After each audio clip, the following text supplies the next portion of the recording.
నమస్తే. Welcome to our channel. ప్రస్తుతం మనతో సీనియర్ జర్నలిస్ట్ దాము బాలాజీ గారు ఉన్నారు. వారితో మాట్లాడదాం. సార్ నమస్తే సార్. నమస్తే.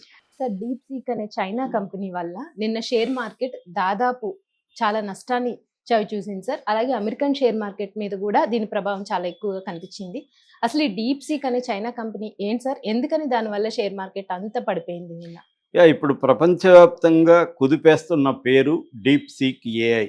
ఇది దాదాపు నేనే కొన్ని పరిశీలిస్తే కొన్ని వందల వీడియోలు యూట్యూబ్లో దీని మీద 24 గంటల్లో వచ్చాయి. మనం డీప్ సీక్ అని కొడితే దాదాపు 1,00,000 పైన ఎంట్రీస్ కనిపిస్తూ ఉన్నాయి. అంటే ఏ స్థాయిలో అంటే డీప్ సీక్ అని ఏఐ ప్రపంచంలో ఉన్న ముఖ్యంగా యూరప్, అమెరికా, ఇండియా లాంటి స్టాక్ మార్కెట్లు కుప్పగూలిపోయినాయి. సో ఒక్క ఇండియాలోనే నిన్న 9,28,000 కోట్లు ఒక్కసారిగా లాస్లకి వచ్చేసింది, అంటే మాయమైనాయి. మనకి మామూలుగా ప్రధానంగా 2 సెన్సెక్స్లు ఉంటాయి. ఒకటి బిఎస్సి అంటారు, బాంబే స్టాక్ ఎక్స్చేంజ్ది, అది 30 కంపెనీస్ ఉంటాయి. అట్లాగే NSE, national stock exchange. Bombay stock exchange 824 పాయింట్లు ఒక రోజులో పడిపోయి 75,366 పాయింట్లకి చేరిపోయింది. అట్లాగే నిఫ్టీ 263 పాయింట్లు పడిపోయి 22,829 పాయింట్లకి పడిపోయింది. అంటే 23,000కి దిగకుండా ఉనింది గత కొంతకాలంగా, అది నిన్న దిగిపోయింది. అంటే ప్రధాన సెన్సెక్స్లు ఈ రెండు కలిపి దాదాపు 1% వరకు పడిపోతాయి. బిఎస్సి మిడ్ క్యాప్ అంటారు, అంటే large cap, mid cap, small cap అని 3 రకాలు ఉంటాయి. మిడ్ క్యాప్ ఏమో 2.7%, అంటే మిడ్ క్యాప్, స్మాల్ క్యాప్ ఎక్కువ పడిపోయినాయి. స్మాల్ క్యాప్ ఏమో 3.5% పడిపోయినాయి అన్నమాట. సో ఈ స్థాయిలో పడిపోవడానికి, ఇండియాలో స్టాక్ మార్కెట్ పడిపోవడానికి ప్రధాన కారణాలు కొన్ని చెప్తున్నారు. అందులో ఒకటి ఏంటంటే అమెరికా ఇటు కొలంబియా, లాటిన్ అమెరికన్ దేశానికి కొలంబియాకి ఆల్రెడీ 25% ట్యాక్స్ కట్ టారిఫ్ని పెంచింది. దీన్ని ఇంకా 50% చేస్తానని కూడా ప్రకటించాడు. దీనికి వ్యతిరేకంగా ఆ దేశ ప్రెసిడెంట్ గుస్తావో పెట్రో కూడా ఒక పెద్ద లేఖ రాశాడు. అది ఆంధ్రజ్యోతిలో కూడా అనువాదం అయింది ఈరోజు. అంటే ఆయన చాలా తీవ్రంగా వ్యతిరేకిస్తూ ఒక లేఖ రాశాడు. నన్ను చంపినా పర్వాలేదు, మీరు మహా అంటే నన్ను చంపుతారేమో, నేను రెడీగా ఉన్నాను, నేను కానీ మీకు తల ఉంచనని ఆయన ఇచ్చాడు. అలాగే మెక్సికో, కెనడా మీద కూడా ఫిబ్రవరి 1 నుంచి 25% టారిఫ్స్ వేస్తానని అనౌన్స్ చేశాడు. ఇది ప్రపంచవ్యాప్తంగా ఒక గందరగోళాన్ని, భయాందోళన క్రియేట్ చేసింది. ఎందుకంటే ట్రేడ్ వార్స్ వస్తాయి అన్న ఇది, దాని ప్రభావం ఇండియా మీద కూడా పడింది. అట్లాగే విత్డ్రాయల్స్, అంటే మన దేశంలో పెడుతున్న ఫారిన్ పోర్ట్ఫోలియో ఇన్వెస్ట్మెంట్ అంటారు, దాన్ని ఫారిన్ పోర్ట్ఫోలియో ఇన్వెస్ట్మెంట్లు విత్డ్రా చేసుకుంటున్నారు. అది జనవరి 24 వరకు చూసుకుంటే దాదాపు 64,64,156 కోట్లు విత్డ్రా చేసుకున్నారు. అంటే రోజుకి 2,000 నుంచి 5,000 వరకు కోట్ల విత్డ్రాయల్స్ జరుగుతున్నాయి. ఎప్పుడైతే ఫారిన్ పోర్ట్ఫోలియో ఇన్వెస్ట్మెంట్లు విత్డ్రా చేసుకోగానే ఇక్కడ పెడుతున్న రీటైల్ ఇన్వెస్టర్లు కానీ వీళ్ళందరూ ఒక భయాందోళనకు గురయ్యి వీళ్ళు అమ్మేసుకుంటారు అన్నమాట. అమ్మకాలు ఒత్తిడి నిన్న విపరీతంగా ఉన్నింది. అట్లాగే మూడోది డీప్ సీక్ అనే కంపెనీ, దాని గురించి నేను సపరేట్గా మాట్లాడతాను. నాలుగోది యుఎస్ ఫెడరల్ రిజర్వ్ వడ్డీ రేట్లు ఇప్పుడు త్వరలో రాబోతున్నాయి, వెన్స్డే రేపు. సో అవి పెంచరు అనేది, తగ్గవు, ఇంకా తగ్గితే కొద్దిగా ఆలంబన ఉంటుంది, తగ్గే ప్రసక్తి కనబడలేదు అన్నది కూడా ఒకటి. నెక్స్ట్ వచ్చి కార్పొరేట్ దాని ఏమంటారు, క్వార్టర్ రిజల్ట్స్ డిసెంబర్ది, అంటే లాస్ట్ ఇయర్ 3వ క్వార్టర్ రిజల్ట్స్ అనౌన్స్ కొన్ని కంపెనీలు చేస్తే అవన్నీ కూడా ఆశాజనకంగా లేవు. అంటే మన జీడిపి వృద్ధి రేటు కూడా సెప్టెంబర్ క్వార్టర్ నాటికి 5.4%కి పడిపోయింది. ఇది 2 ఏళ్లలో అతి తక్కువ అన్నమాట జీడిపి. అంటే మామూలుగా మన జీడిపి గ్రోత్ని 6 to 8% ఉండాలనేది పెట్టుకున్నారు, కానీ దానికంటే కూడా కింద పడిపోయింది. దానివల్ల కూడా ఇదవుతున్నారు. అంటే ముఖ్యంగా అర్బన్ కన్జంప్షన్ అనేది బాగా తగ్గిపోయింది. అట్లాగే డాలర్ బలపడుతుంది రోజు రోజుకి. ఇందాక చూస్తే నేను $1కి 86 రూపాయల 49 పైసలు.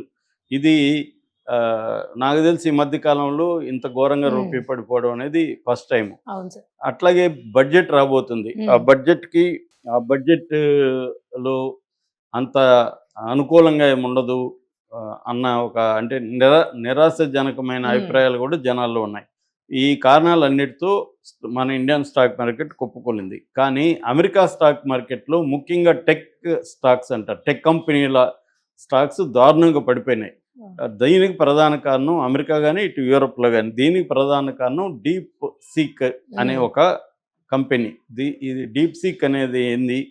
దానివల్ల అమెరికన్ కంపెనీలు ఎందుకు పడిపోయాయి అనేది ప్రధానంగా మన టాపిక్. దీనికి డీప్ సీక్ అనేది చైనా కంపెనీ. చైనాలో ఆర్టిఫిషియల్ ఇంటెలిజెన్స్ సంబంధించి చాలా కంపెనీలు ఉన్నాయి. ప్రధానంగా బైదు అని, టెన్సెట్ అని, అలీబాబా అని, సెన్స్ టైమ్ అని, 4 పారాడైమ్ అని, ఇటువా టెక్నాలజీ అని ఇలాగా చైనాలో కూడా ఆల్రెడీ ఉన్నాయి.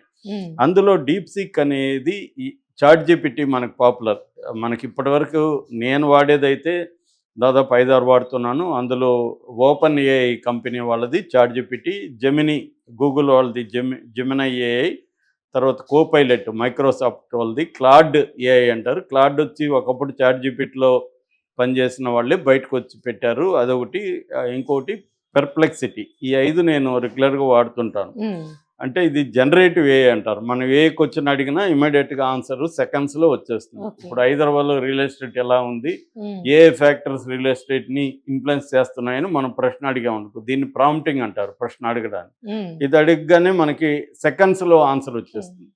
లేదు ఉమెన్ మీద అటాక్స్ ఇండియాలో, స్త్రీల మీద హింస ఇండియాలో ఎలా ఉంది, నాకు ఒక 2000 వర్డ్ ఆర్టికల్ రాయమంటే అది నీట్గా రాసి ఇచ్చేస్తుంది. ఇలాగా ఇంకా కోడ్ ఇది సింప్లిఫై చేసి చెప్తున్నా. ఒక పొయం కావాలి మనకి, పొయం ఇస్తుంది. దాన్ని ఏదన్నా ట్రాన్స్లేట్ చేసి తెలుగులో ఏమంటే ఇస్తుంది. ఇవన్నీ ఈ చాట్ జీపీటీలు చేస్తుంటాయి. సో అదే మెథడ్లో ఈ డీప్ సీక్ అనేది చైనా మోడల్ నుంచి వచ్చింది. ఫస్ట్ టైం 20వ తేదీ రిలీజ్ చేశారు. ఇది R1 మోడల్ అని ఇప్పుడు అంటారు అనమాట ఈ డీప్ సీక్ వాళ్ళది. ఈ డీప్ సీక్ అనేది ఎప్పుడు వచ్చిందంటే ఫస్ట్లో వీళ్ళు 2016లో లయాంగ్ వెంగ్ఫంగ్ అనే ఒక 40 ఏళ్ల చైనా ఇతను ప్రైవేట్ పెట్టుబడిదారుడు. ఇతను ఒక హెడ్జ్ ఫండ్ అంటారు. మామూలుగా ఇతను వ్యాపారం ఏంటంటే ఇతను హైలీ బాగా ఎడ్యుకేటెడ్ అనమాట. సో ఇతను దాని ఏమంటారు అంటే ఇన్ఫర్మేషను ఎలక్ట్రానిక్స్లో ఇంజనీరింగ్ చదివాడు. ఇతను 2016లో కంపెనీ పెట్టాడు. హై ఫ్లైయర్ కంపెనీ పేరు. ఈ కంపెనీ ప్రధానంగా ఏం చేస్తుందంటే ట్రేడ్ మార్కెట్లో అల్గోరిథమ్స్ని స్టడీ చేసి, అల్గోరిథమ్స్ని ఫైండ్ అవుట్ చేసి ట్రేడింగ్లో పెట్టడం అనేది ప్రధానం దీని బిజినెస్ మోడల్ అనమాట.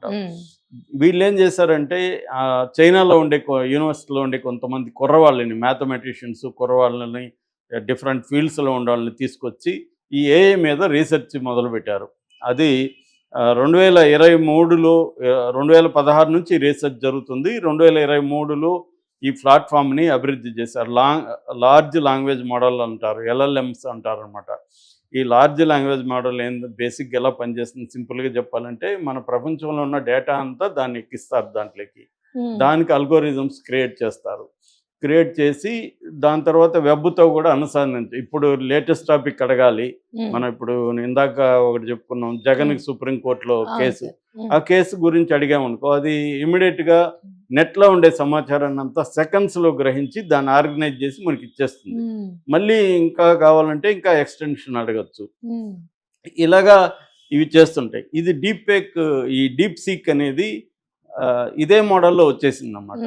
పైగా ఇప్పటి వరకు చాట్ జీపీటీ అనుకోండి, చాట్ జీపీటీలో ప్రొఫెషనల్ది కావాలంటే మనకి నెలకి మన 2000 దాకా 2000 రూపాయలు నెలకు కట్టాలి సబ్స్క్రిప్షన్.